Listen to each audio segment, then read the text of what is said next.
যোৱা নিশা বনৰীয়া হাতীৰ জাক এটাই লংকা প্ৰাথমিক শিক্ষাখণ্ডৰ অন্তৰ্গত গোসাইগাঁও শ্ৰী শ্ৰী শংকৰদেৱ প্ৰাথমিক বিদ্যালয়ত ক্ষতিসাধন কৰে, উপদ্ৰৱ চলায় আৰু বিদ্যালয়খনৰ খিৰিকী ভাঙে, ভিতৰৰ আচবাব পত্ৰকে ধৰি বিভিন্ন সা সামগ্ৰী বিস্তৰভাৱে ক্ষতিসাধন কৰে। এইবাৰকে ধৰি বিদ্যালয়খনত মুঠ 8 বাৰলৈ বন্যহস্তীয়ে আক্ৰমণ চলালে, যাৰ ফলত বিদ্যালয়খনৰ আন্তঃগাঁথনি একেবাৰে ভাঙি পৰিছে। বিদ্যালয়খনৰ উন্নয়নত যথেষ্ট বাধা আহিছে। বিদ্যালয়খনত ছাত্ৰ ছাত্ৰীৰ নামভৰ্তি যথেষ্ট পৰিমাণে হাতীৰ উপদ্ৰৱৰ বাবে কমি গৈছে। লগতে যোৱা 22 তাৰিখে এই বিদ্যালয়খনত বন্যহস্তীয়ে আক্ৰমণ চলাই যথেষ্ট ক্ষতিসাধন কৰিছিল। আজি 2 মাহো নহ'ল, পুনৰ আজি যোৱা নিশা বন্যহস্তীয়ে যথেষ্ট ক্ষয়ক্ষতি সাধন কৰিলে।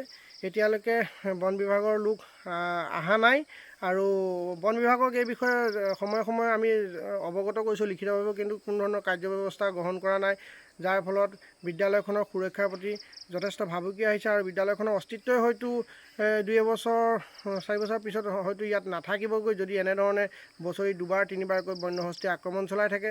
গতিকে মই শিক্ষা বিভাগকো এই বিষয়ে অৱগত কৰিছোঁ, তেওঁলোকেও আশ্বাসে দি আছে, এতিয়ালৈকে কোনো ধৰণৰ কাৰ্যকৰী ব্যৱস্থা গ্ৰহণ কৰা নাই।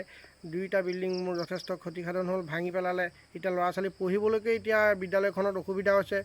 আৰু মই উল্লেখ কৰিম যে বিগত 6 বাৰ এই বিদ্যালয়খনে গুণোৎসৱত A+ পাইছে আৰু 2বাৰকৈ লংকা শিক্ষাখণ্ডৰ ভিতৰত প্ৰথম হৈছে A+ পায় গুণোৎসৱত। কিন্তু শিক্ষা বিভাগেই হওক বা আমাৰ বিভাগীয় বিষয়া এই বিদ্যালয়খনৰ প্ৰতি যিটো সুৰক্ষা ব্যৱস্থা কৰিব লাগিছিল, মই বাৰম্বাৰ কৈ আহিছোঁ যদিও এতিয়ালৈকে কোনো ধৰণৰ কাৰ্যকৰী ব্যৱস্থা গ্ৰহণ নকৰাত যথেষ্ট বিদ্যালয়খনৰ ক্ষতি হৈছে। গতিকে মই অনুৰোধ জনাম যাতে বিদ্যালয়খনৰ সুৰক্ষাৰ প্ৰতি তেওঁলোকে ব্যৱস্থা গ্ৰহণ কৰে। যিকোনো খবৰৰ বাবে যোগাযোগ কৰক 7099017330 লগতে 7099017110 নম্বৰত।